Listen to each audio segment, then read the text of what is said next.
Ben Johnson just sent a clear message to the NFL about what he expects from Luther Burden in his second year, and the words there are pretty glowing. We'll talk a little bit about that. Plus, Ryan Poles is not backing down from fans when it comes to the NFL draft, and I've been telling you guys, do not expect a defensive lineman to be taken in this draft, and Ryan Poles' words open up the door for that even more. And then the Bears seem finally ready to make a stadium decision. We got new words from Kevin Warren in regards to the Bears Stadium. We're going to talk about all these things plus more right after this.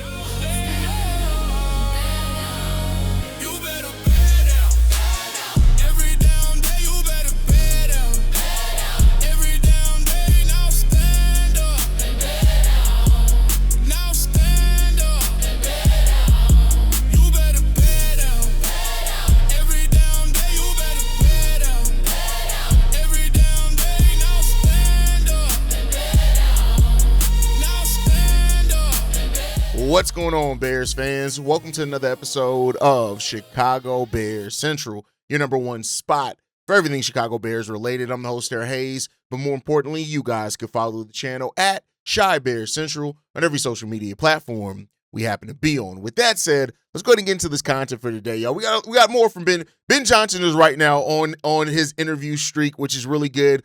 He was on the Hogan and John's podcast as well as CHGO Bears. And he said this in regards to the joint practices and training camp for the Bears. He said this: that's hope right now. We got a couple on the docket that we could love to get preseason week 1 and week 2. The Bears had joint practices in 2025 with the Miami Dolphins and the Buffalo Bills at the Haize Hall in the week leading up to to each preseason matchup. And Johnson appreciated being able to practice against multiple teams. We loved it. I thought it was a good change-up for our players at that point of camp. I think we'd like to do that again. Joint practices are a thing with training camp, and they're a really good opportunity to measure yourself up against another team, right? To practice against players that aren't your own players, that aren't your own teammates. I think that's a really important thing. And you know, the Bears have always been a franchise that has taken that seriously, even during the Matt Eberflus era, right? I don't do any defending of Matt Eberflus as a head coach, and I would never do that. But one of the things that just reality that he did do is the joint practices were a thing that we always look forward to. And the Bears took those very seriously. And, you know, there are always kind of fights that break out in joint practices and things like that. So, you know, we still got a while to wait before the NFL schedule gets released, right? We know who the opponents of the Bears are going to face. We don't know exactly when, what weeks and stuff like that. We don't have the preseason schedule yet, right? So we're looking forward to getting that come in at some point in time. But it's clear that Ben Johnson and the Chicago Bears are looking forward to have an opportunity for joint practice this upcoming season. And that's good. I mean, I really not much else to say about that. Like, it just continues the thing in the process of there are no accidents in the season, right? How you prepare is directly correlated with how you execute in games. And Ben Johnson is a guy that understands that, the importance of that more than anybody else, as a guy that's been an offensive coordinator, that's been a positional coach. He's worked himself up. He's been on playoff teams. He's been on not playoff teams, right? These type of things is that it's really important. How you prepare is directly correlated to how you perform and execute. And that's going to be a theme throughout this. Like, the Bears I think we're going to see a different level of the Chicago Bears this season in intensity, even in practice. Like, if people remember last year in OTAs, we're talking about the first rookie minicamp, right? How serious Eric Bieniemy, Ben Johnson, and everybody were. And that was before we had any form of success. That was us just trying to clear out the Eberflus of the team, right? Now that we are a team that actually had some success last year and that made it to the playoffs, we won a playoff game, and, you know, we did those things, you're going to see even higher level of intensity, I feel like, from this coaching staff, because if Ben Johnson's words are to be believed, everybody in this organization, from the front office to the players to the coaching staff, he wants to make sure that everybody understands that to take that next step is difficult. It's not easy to take that next step. The next step in a lot of ways becomes one of the most difficult steps to make in football, from being a team that overachieved via what the preseason expectations were to being a team now that teams are going to look at. Like, you aren't just a little brother in the NFC North anymore. We talked about on yesterday's episode how, you know, these sports books and things have the Bears predicted to be third in the NFC North. Like, take that personally. And, you know, Ben Johnson is that type of coach that, you know, he's going to look at that and take that personally, because that is downright disrespectful and doubting the preparation and the talent level and the execution and the coaching and everything of this team when you say things like that. So, you know, this Bears team is different. And we are I know it's easy to just say built different. I know that that's a phrase and stuff like that. And I don't even mean it in that sense that, but I mean that it's different from what we've had. It's different from the last decade plus that we've had.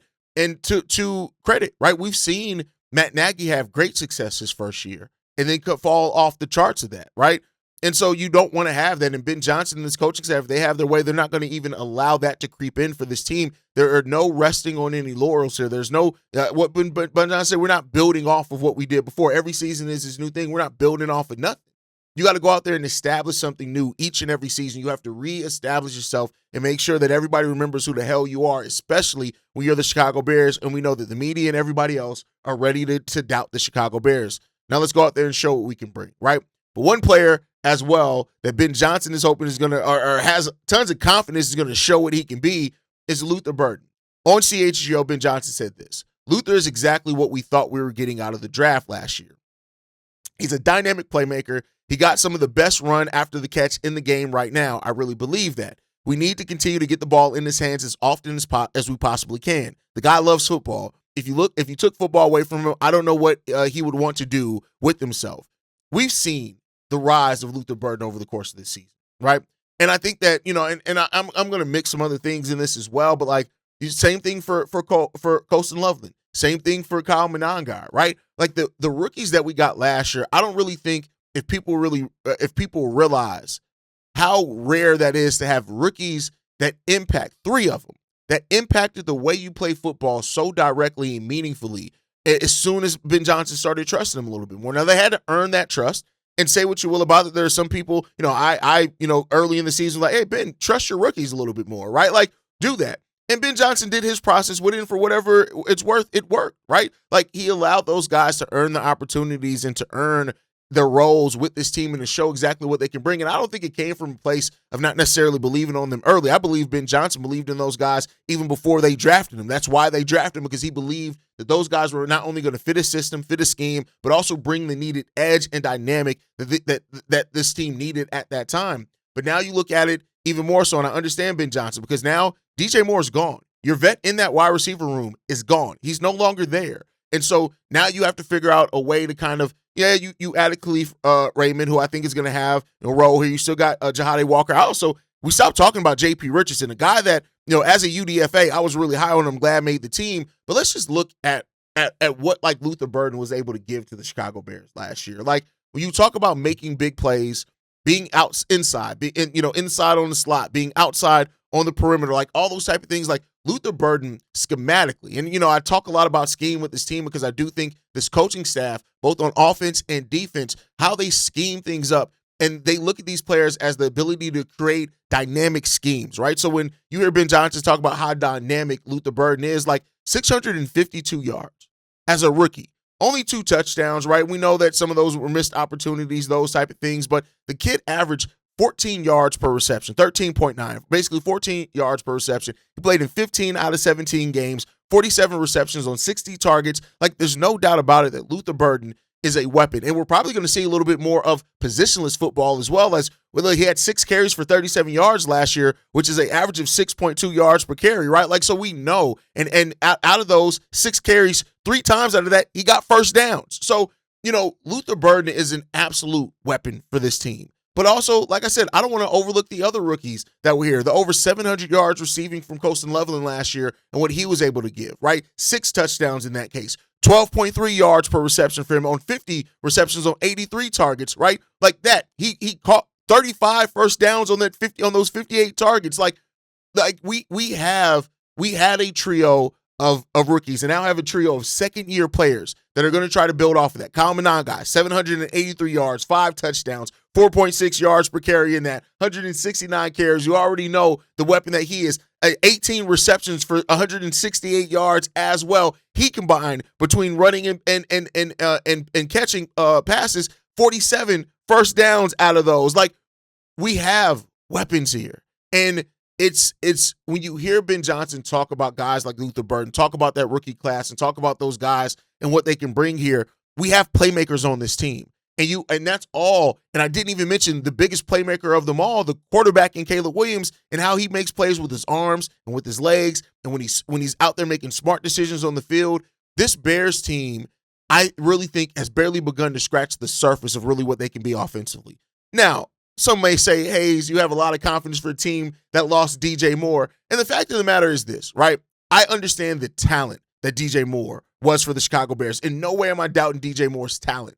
How he was used specifically by the Chicago Bears, though, you slowly but surely saw him phased out. I mean, this is the reality of it. Until we had injuries, and then he was always reliable. He always comes back from even if he gets hurt, he never misses games. He definitely doesn't take plays out. So I'm not trying to belittle what DJ Moore did at all. That's not what I'm doing in this. But I'm saying in the practice of how we use DJ Moore schematically, we have opened up things a lot more for this team. And, if the Bears do go out there and get a wide receiver in this draft, which, like I said, there's some wide receivers in round 4 that I think can make an immediate impact for the Chicago Bears, we'll see what's happening. You got a speed guy like Khalif Raymond, 5'8", 180 pounds. We got him to be in there. 12 yards per reception there on 24 receptions, 289 yards. Like, not stats that jump out the stat sheet at you, but again, I'm not looking at the stat sheet when it comes to how Ben Johnson's going to use all these guys. I've trained myself to think about it as scheme and how that can work. And when you have the playmakers that the Bears have, that's what opens you up. And I didn't even mention Cole Kmet, who still, I think people forget, is still a good double threat tight end in the blocking and in the receiving game. So we'll see what's going to happen with that one. But the Bears and Ben Johnson, the faith in these players that we have here, that Ben Johnson has in his team, is great. It's refreshing, and it's earned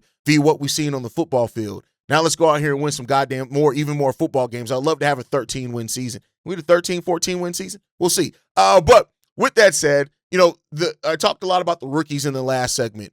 Ryan Poles has to do it again. There's pressure in the draft.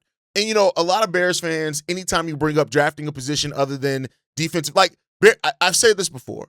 Fans, we have fan brain. We don't look at things the same way as a GM or a president does. We don't, right? And we shouldn't, right? We're fans.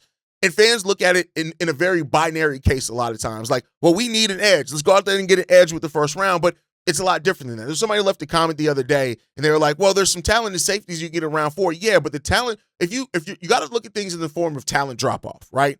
The talent drop-off from a safety in the first round, even a safety in the second or third round, is pretty considerable. Whereas the talent drop-off from the edges in the first round to the edges in the second round is not nearly as big of a gap there, right? And I think that's part of what comes into this. But with that said, Ryan Poles was asked a little bit about the draft and the strategy going into the draft. He was on the Hogan John show as well in regards to the edge rusher position, and he said this.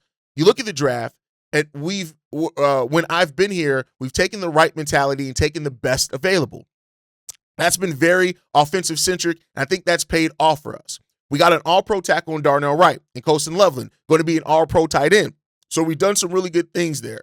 It just hasn't lined up on the defensive line. I think the biggest mistake you can make is forcing something just because that's what you need. Again, forcing something because that's what you need. You look at the draft when I've been here, we've taken the right mentality and taken best available.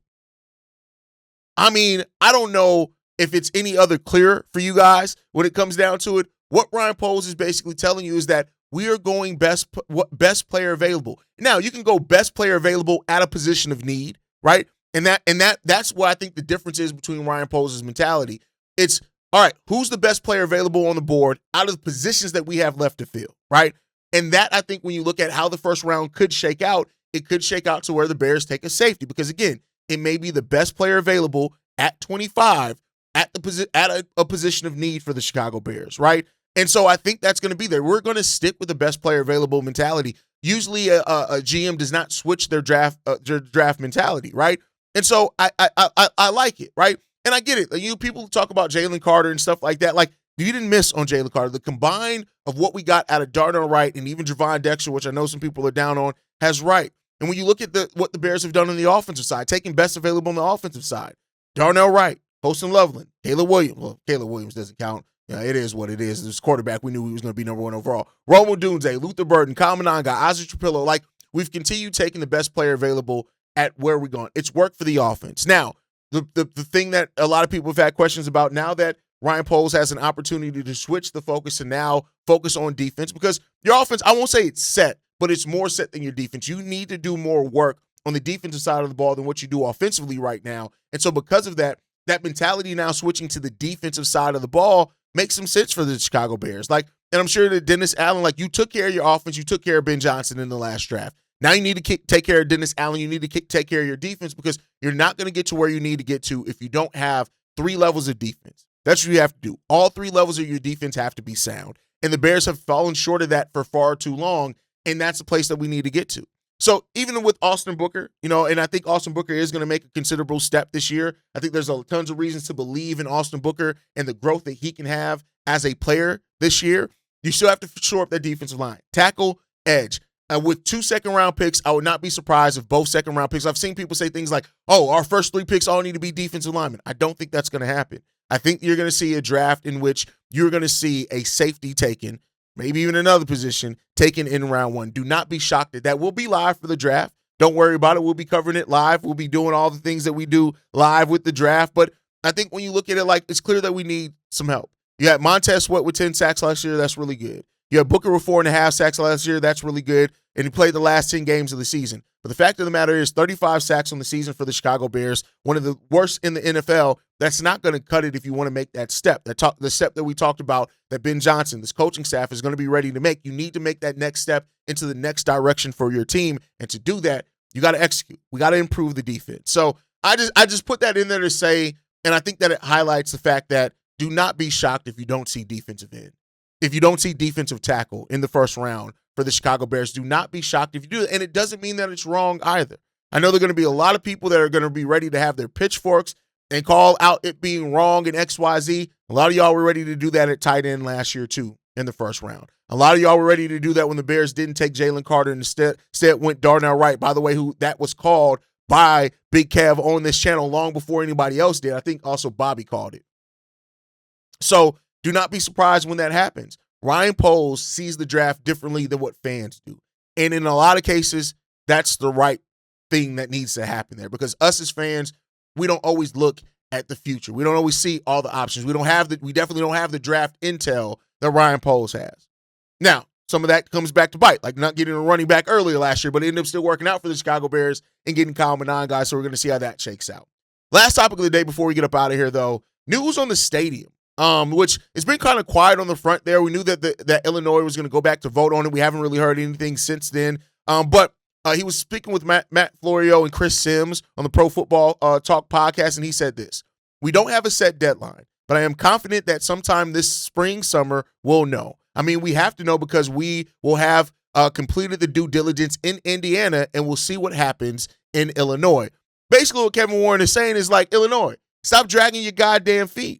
If you really want an opportunity for us to stay in the state of Illinois, you got to get this shit together soon, because if we start doing too much diligence and we start getting too much forward progress in Indiana, it's not like Indiana did not drag their feet. Indiana moved very swiftly to pass legislation that opened up the funds for the Chicago Bears to get the stadium there. Say what you will about it, if you agree or disagree about it. At the end of the day, Indiana moved quicker than Illinois. Illinois had a 2-year lead on being able to get the why can't I talk today? Whatever. Get the shit together. Why can't I? Tongue tie, bitch. Get it together. But to get it to get that stuff together. And so now when you look at the Chicago and Kevin Warren and the Bears possibly putting a little bit of pressure on Illinois, they should be. Stop dragging your feet. The Bears are giving you every opportunity to get your shit together and to stay in this game and to keep the Bears in the state of Illinois. Not in technically downtown Chicago because they want to move to Arlington Heights. They're giving you every single opportunity to get this shit done and pass with the bills that you need to pass so they can stay there. And to me, it feels much like, when somebody doesn't necessarily want to break up and it's like, I keep giving you the chance to get your shit together, but you're dragging your fucking feet. And if you keep dragging your feet, to me, that says that you don't really value this relationship. And that's what the problem, the power that the Bears have now in this opportunity. So, we'll see what happens here. Hopefully the Chicago Bears the Illinois gets their life together. I would love for the Chicago Bears to stay in Illinois, right? I know it's not technically Chicago, but I would love for them to stay in Illinois. And I know technically where they're going in Indiana is closer than Arlington Heights. Technically, it's closer to downtown Chicago. And all that's valid. And that's why the Chicago Bears are open to moving there, right? So we'll end up seeing what happens. But hopefully, just hopefully, Illinois does what they need to do to keep the Chicago Bears in Illinois. Let's hope so, because if the Bears move to Indiana, man, I like I said, I want the Bears to get a new stadium. We deserve a new stadium. I love the concept of what the Bears were planning to do with Arlington Heights. I love that of building like an epicenter, having all different types of stuff, restaurants, hotels, all that type of stuff, bringing infrastructure to the state of Illinois. But yeah, if Illinois is going to keep dragging their feet, we'll see what's going to happen there. But that's going to do it for today's episode, y'all. I appreciate you guys so much, man, with this. But I want to hear from you guys on this one, man. Do you trust the plan, right? Do you trust that plan? You know, do you agree with Ryan Poles taking best player available if that means not taking an edge or a defensive tackle in the first round? Do you believe what Ben Johnson said about Luther Burden and the chance to break out this season? And what do you feel about the Bears and the latest stadium update? Let me know what you guys think on that down below. Make sure you guys hit that like button. You can hit the subscribe button as well. And also hit that notification bell if you never want to miss an episode. You can follow us at Shy Bear Central on every social media platform. You can send us any feedback, questions, comments, concerns, ChicagoBearCentral@gmail.com. And lastly, if you want to leave a text message and our voicemail for the mailbag, the number to do so, 773-242-9336. We're the #1 spot for everything Chicago Bears related, but that is thanks to you, lovely and beautiful people. And like I like to end every episode on, Chi-Town up, Bear down. Love you guys. Peace, y'all. This has been a presentation of the Break Media.